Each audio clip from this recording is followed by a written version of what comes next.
Falando agora de características de renda variável que competem muito mais ao mercado do que a um ativo específico, vamos pensar em regra de liquidação e custódia de um ambiente chamado Bolsa de Valores. O que é a Bolsa? É um ambiente eletrônico, impessoal, de revenda ou de negociação de qualquer ativo. Lembrando que a Bolsa funciona dessa forma, onde eu negocio, dou ofertas de compra ou de venda desses ativos. Existe uma regra geral de liquidação de ações. Qual que é? As ações têm a sua liquidação físico-financeira feitas em D+3. E o que isso significa? Que você só tem acesso para poder usar o dinheiro de uma venda de ações, por exemplo, no quarto dia útil após a venda dela. Porque eu tenho que contar o D mais 1, 2, 3 dias úteis. Isso é muito importante e algumas vezes vem como pegadinha na sua prova.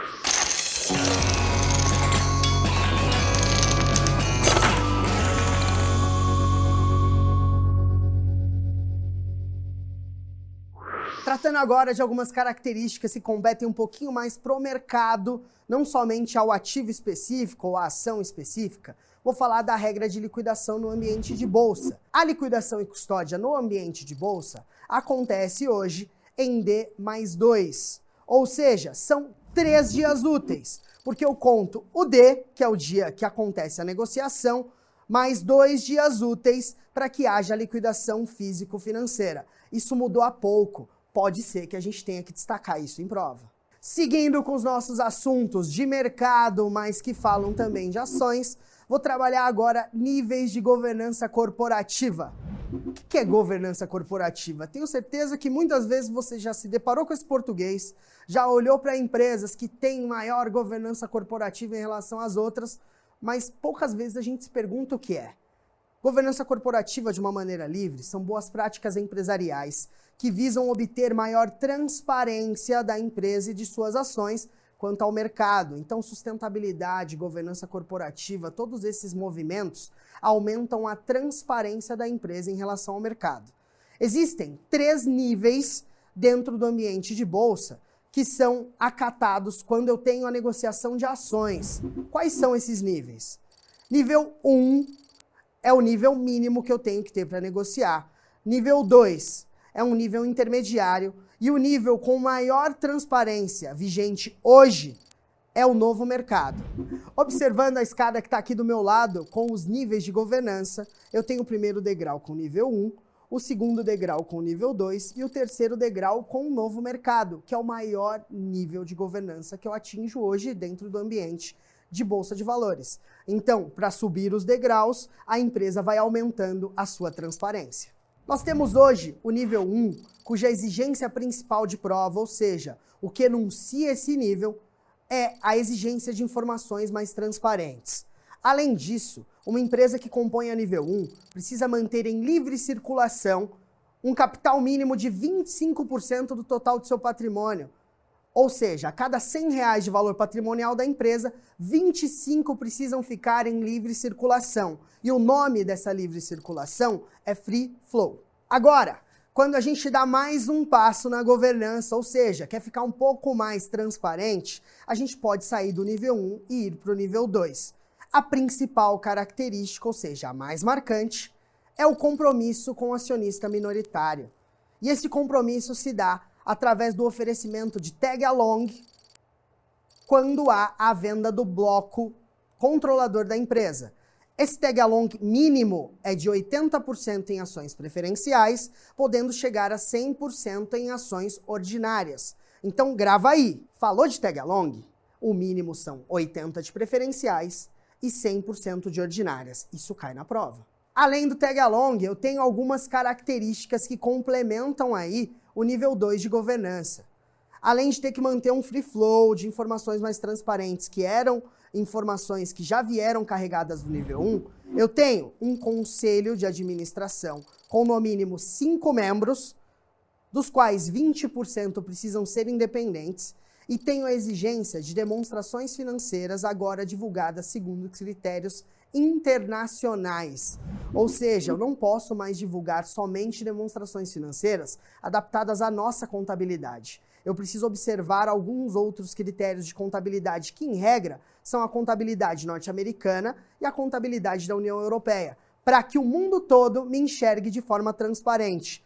Tá conseguindo perceber como subindo mais um degrau eu fico bem mais transparente? E aí a nossa última evolução, pensando em governança corporativa, que é nível de transparência, é seguir para o novo mercado. Ou seja, na nossa escada aqui, ó, a gente vai atingir o terceiro degrau, o degrau mais transparente, o mais alto.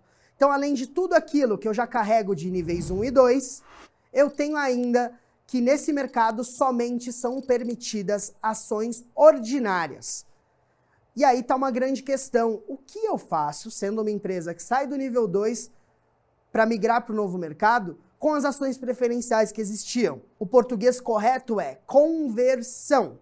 Ou seja, você vai propor uma conversão para os seus acionistas das ações preferenciais em ações ordinárias, porque nesse nível somente são permitidas ações ordinárias. Vale lembrar também que hoje, atualmente, esse é o nível mínimo para você realizar um IPO. Então, uma empresa que não tem o capital aberto, queira fazer uma oferta pública inicial e abrir o capital para passar a ser negociada em bolsa, precisa cumprir novo mercado, e esse IPO mínimo hoje é de 10 milhões. Essas informações costumam ser perguntadas também.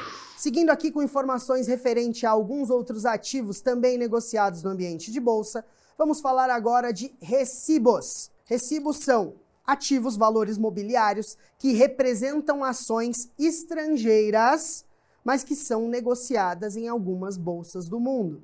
Preciso lembrar de dois, porque são os recibos trabalhados em prova. O primeiro chama ADR. O ADR é o American. E lembrando do American, provavelmente você vai conseguir acertar quando a prova te perguntar. Por quê?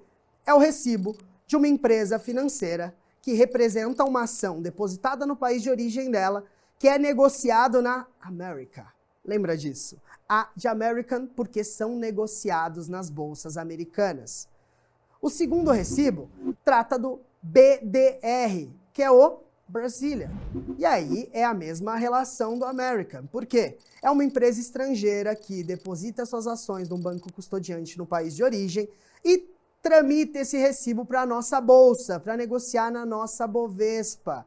Então, uma empresa que não é brasileira negociada na Bolsa do Brasil é um recibo brasileiro ou um Brazilian, BDR. Para finalizar, ADR. Tem o A de American porque é negociado na América ou nos Estados Unidos. B de Brazilian porque é negociado no Brasil. Empresas estrangeiras que negociam aqui. Ainda para o ambiente de bolsa, vou falar para vocês das análises possíveis para os ativos de renda variável. Existem duas escolas de análise. Normalmente, essas escolas são complementares. Você tem tanto analista técnico quanto analista fundamentalista, que são as duas escolas. Porém, quando você observa para uma carteira de ativos, a tendência é que você observe tanto critérios ou informações de uma escola quanto de outra. Porém, na prova, isso é segregado. Então, eu preciso explicar para vocês o enfoque de prova. Vamos partir de um princípio. Para a gente poder negociar bem um ativo, eu vou combinar uma informação com vocês. Desde que o mundo é mundo, dá para ganhar dinheiro comprando o que está barato e vendendo o que está caro, ok? Porque nós usamos os elementos das escolas utilizando esse pensamento. E aí vai ficar fácil de compreender. Vem comigo. Análise fundamentalista é a primeira escola. Quais são as características dessa escola? Primeira característica, vamos falar sempre de longo prazo. Essa análise tem um enfoque em boas empresas que pagam bons dividendos. Então, o interesse do analista é entender o momento da empresa, entender qual que é a viabilidade dos produtos dela no mercado. E para isso, ele vai usar algumas informações. Que informações são estas? Ele vai usar dados contábeis, ele vai usar informações financeiras, ele vai usar dados macroeconômicos e ele vai usar dados de oferta e demanda dos produtos da empresa para poder chegar num valor patrimonial. E chegando nesse valor patrimonial, como é que eu uso isso para poder dialogar com o mercado? Da seguinte forma, imagine que o valor patrimonial de uma empresa, obtido por um analista fundamentalista, é de R$20. E hoje você olhou a cotação de bolsa desse ativo e está custando R$3. Pelo preço que você sabe que vale, que são 20. E para te ajudar, a gente vai olhar aqui do lado, ó. R$20 é o que vale. Nesse momento, Você olhou a cotação e a cotação está a R$3. Tá caro ou tá barato? Referente àquilo que ela vale. Nós encontramos um preço barato hoje na negociação de bolsa. Então, conhecedor do valor patrimonial de R$20, você abre a operação em bolsa comprando esse ativo, porque está barato, e quando chegar no valor patrimonial, que é o ajuste, você vende esse ativo, realizando o ganho de capital dessa diferença entre o preço de compra e o preço de venda. Agora, vamos pensar no seguinte, o analista fundamentalista falou que valem R$20, ou seja, a empresa tem como valor justo, como preço justo esses 20. E hoje você olhou a cotação e está custando 27. Tá caro ou tá barato referente ao valor patrimonial? Essa é a pergunta que eu te faço. Então eu abro uma operação em bolsa, vendendo esse ativo mais caro, espero o preço ajustar nos 20 e consigo obter um ganho de capital de R$7. Esse exemplo é o uso do valor patrimonial com a volatilidade que o mercado apresenta para que você possa ganhar dinheiro da forma mais simples possível. O que eu preciso que você grave para a prova são duas informações. Longo prazo é a característica primordial das análises fundamentalistas. E segunda, eu uso muito papel, eu uso dados contábeis, eu uso dados de oferta e demanda, eu me subsidio de uma gama enorme de informações para poder chegar no valor patrimonial. Combinado? A segunda escola é a escola técnica ou grafista. Sabe aquela análise gráfica? É feita por essa escola. Na escola técnico-grafista, as duas informações mais relevantes para a prova são as seguintes. Primeira informação, a análise técnica tem um enfoque no curto ou curtíssimo prazo. Ou seja, você quer obter o máximo de retorno possível, operando uma tendência de preço no menor prazo possível. E aí é importante observar essa palavra, a possibilidade que o ativo te dá. A segunda informação é que toda a minha análise gráfica se baseia nos gráficos de preços da empresa. Então eu vou observar, sim, que o preço se move em tendência, segundo a teoria que a análise técnica observa, e conseguir chegar na tendência do ativo, se é de alta de preços ou de queda de preços. Dessa forma, eu consigo ganhar dinheiro. Dentro de uma série de preços, ou seja, num período que eu estou analisando, eu preciso sempre observar a tendência, mas existem regiões onde eu tenho preços máximos e preços mínimos se confirmando pela série de preços que está sendo informada para mim naquele gráfico. O preço máximo de uma série chama preço de resistência. O preço mínimo de uma série chama preço de suporte. E para deixar de uma maneira simples o pensamento, a gente vende na resistência e compra no suporte. Porque pensando que são pontos máximos e mínimos, eu sempre vou vender o que está caro, o máximo, e sempre vou comprar o que está barato, o mínimo. Pessoal, na análise técnica, eu tenho uma dica para você lembrar o que é preço de suporte e preço de resistência. Pensa no seguinte, foi tomar banho. Onde que a resistência do chuveiro fica? Não é em cima da tua cabeça? Então o preço de resistência é o preço máximo de uma série. Vai olhar a plantinha da mamãe. Ela está em cima de um suporte. E o suporte da planta fica em cima ou embaixo da planta? Evidente que embaixo. Então o preço mínimo de uma série é o preço de suporte. Está em cima da cabeça resistência, está embaixo da planta suporte. Fica a dica. Clubes de investimento é um produto financeiro que também pode compor sua prova. Por ter uma estrutura menos complexa em comparação a fundos de ações, esses clubes têm as seguintes características. Eles investem um mínimo de 67% do patrimônio constituído em ações, podem ser administrados por corretoras ou por bancos e têm limitações. E essas limitações são as perguntas de prova. Duas delas normalmente são evidenciadas em prova. Primeira, um clube de investimento tem no mínimo 13 e no máximo 50 cotistas. E a segunda informação que a prova cobra é qual é o percentual máximo que um cotista pode deter das cotas de um clube de investimento. O percentual máximo é de 40% de concentração. Duas perguntas de prova, tem uma estrutura menos complexa que fundos e, principalmente, o custo de manutenção de um clube de investimento é menor e a complexidade menor em comparação a um fundo de ações. Essas são as perguntas. Quase finalizando aqui os produtos de renda variável que podem ser apresentados em prova, nós temos fundos índices, que são fundos negociados pela bolsa que podem ser convertidos em ações e seguem alguns índices. Então, a característica principal desses fundos índices, que são fundos de ações, ou seja, tem no mínimo 67% em ações. Isso vocês vão ver um pouquinho para frente aí no conteúdo. Esses fundos índices passivos seguem alguns índices.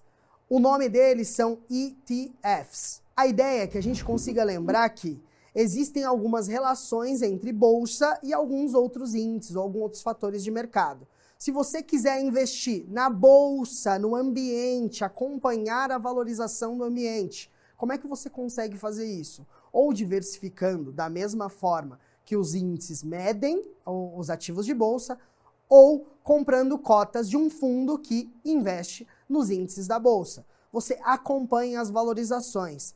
Provavelmente você vai ter as melhores altas ou as piores quedas? Não necessariamente, porque você está apostando num consolidado, mas você consegue acompanhar o ambiente. Então, se esse é o teu objetivo, fundo índice é para você. Lembrando que das informações relevantes de prova são que os ETFs são passivos, ou seja, acompanham os índices. Segundo, podem ser vendidos em cotas pela bolsa.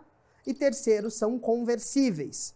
A tributação deles, a gente vai ver na tributação de fundos de ações, lá no capítulo de fundos de investimento, mas isso é assunto para daqui a pouco. Agora eu preciso só que essas características sejam guardadas. Combinado? Dentro da renda variável, para finalizar, a gente pode falar de contratos derivativos.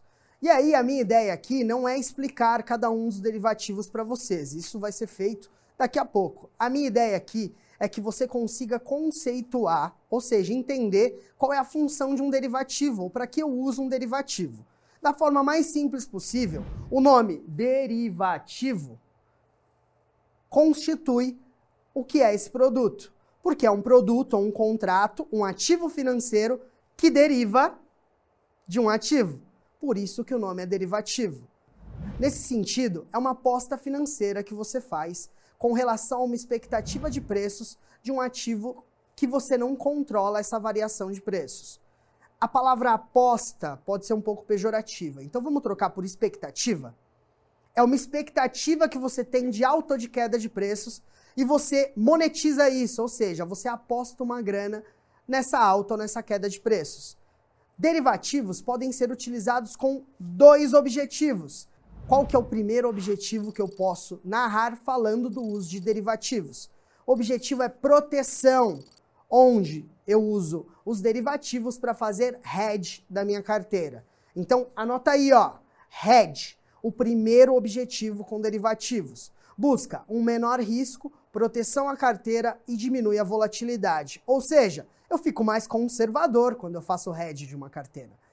O segundo objetivo é alavancagem, onde eu busco alguma rentabilidade ou busco algum ganho, aumentando o meu risco, aumentando a minha variação de preço, aumentando a minha volatilidade. E aí eu acabo me expondo mais ao risco. Então, só para a gente consolidar as informações, você anotou o hedge, anota a alavancagem e coloca assim, hedge menos risco, alavancagem mais risco. Dessa forma, você entende os usos. Os derivativos vão ser explicados um pouquinho mais para frente. Para finalizar o nosso capítulo agora de produtos de investimento, vamos tratar a tributação de ganho de capital, que é aquela tributação que eu sofro quando eu tenho ganho de capital, quando eu tenho algum lucro, algum ganho referente à variação de preços obtido em bolsa de valores.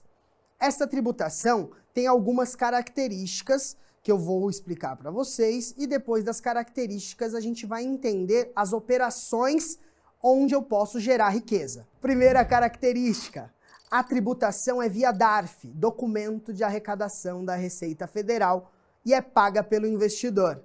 Ou seja, a responsabilidade de apurar e recolher esse imposto é do investidor. A corretora não tem essa responsabilidade. Segunda característica, eu tenho que recolher como investidor esse imposto até o último dia útil do mês subsequente, quer dizer, do próximo mês. Então eu pago um DARF até o último dia do próximo mês das operações que eu consolidei no meu mês base. A terceira característica é que a corretora que me representa nas operações de bolsa de valores, intermediando a minha operação, vai recolher na fonte um imposto de renda que nós chamamos aí popularmente de dedo duro. E esse pedacinho de imposto é o que faz a Receita Federal entender se há ou não fator gerador, ou seja, riqueza, para que a minha operação seja tributada. As duas operações possíveis, eu falo já. A primeira operação é uma operação de venda ou de fechamento normal. Essa operação se dá num ambiente onde eu compro e vendo, ou vendo e compro, enfim, onde eu abro e fecho uma posição em dias diferentes. Então, comprei hoje e vendi amanhã. Meu pai vendeu em 1970 e eu estou comprando hoje. Não importa a ordem, o que importa é que a operação não ocorra no mesmo dia. Ficou claro? Essa operação normal tem o recolhimento lá de imposto de renda na fonte pela corretora, o que a gente chama de dedo duro, de 0,005% do valor da alienação, que é a venda, ok? A partir daí, eu tenho duas alíquotas possíveis. Primeira alíquota, posso ser isento de imposto de renda. Como? Duas características, anote. Primeira, tenho que ser pessoa física. Segundo, sendo pessoa física, tenho que fazer vendas dentro de um mês que totalizem no máximo R$20 mil. Ou seja, não importa quanto eu ganhei, quanto eu lucrei, o que importa é o valor da minha alienação, de R$20 mil no máximo. E se eu vendi mais do que 20, ou sou PJ, como é que eu tributo? 15% de imposto de renda sobre o valor do meu lucro naquela operação, sobre a riqueza que eu aferi comprando mais barato e vendendo mais caro, ou vendendo mais caro e comprando mais barato. Não importa a ordem. Essa é a primeira operação. A segunda operação é o day trade, que é uma compra e venda ou abertura e fechamento de posição feitos em um dia apenas. Essa operação de day trade tem como características possuir o imposto de renda na fonte de 1% do lucro e possuir como alíquota de imposto de renda para todas as operações em que eu tiver renda de 20%. Então, de uma maneira geral, o que eu preciso lembrar é o seguinte: operações normais, o dedo duro é sobre o valor da venda e vai dedurar todo mundo. PF, PJ vendendo mais ou vendendo menos, e desta forma, com este dedo duro recolhido, a Receita Federal vai saber se me cobra ou não imposto, que pode ser isenção ou 15%. Agora no day trade não tem a opção de isenção. Day trade, você ganhou dinheiro, paga 20, sendo que 1 é recolhido antecipadamente na fonte e 19 você recolhe depois no DARF, totalizando 20 de alíquota, ok? Só para finalizar esse assunto, tem uma informação que é muito importante que você guarde. Com derivativos, que são contratos financeiros que derivam de um ativo, a gente já falou, não existe a questão da isenção. A isenção para pessoa física numa operação normal, que é uma operação que dura mais de um dia, somente existe para compra e venda, ou seja, para alienação de ações. Não existe para contratos derivativos. Não caia nessa pegadinha na prova.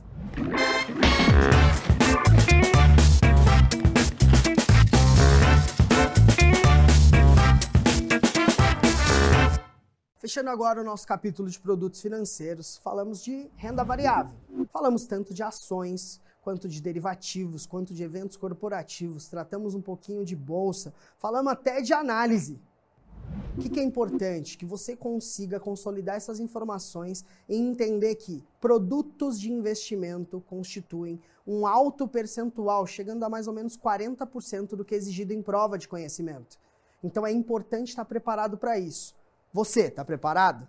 A gente vai descobrir isso a seguir, porque eu tenho questões para te oferecer. Fora isso, material de apoio, tira dúvidas, a gente tem um suporte muito bom aqui para você. Eu só preciso que você se dedique.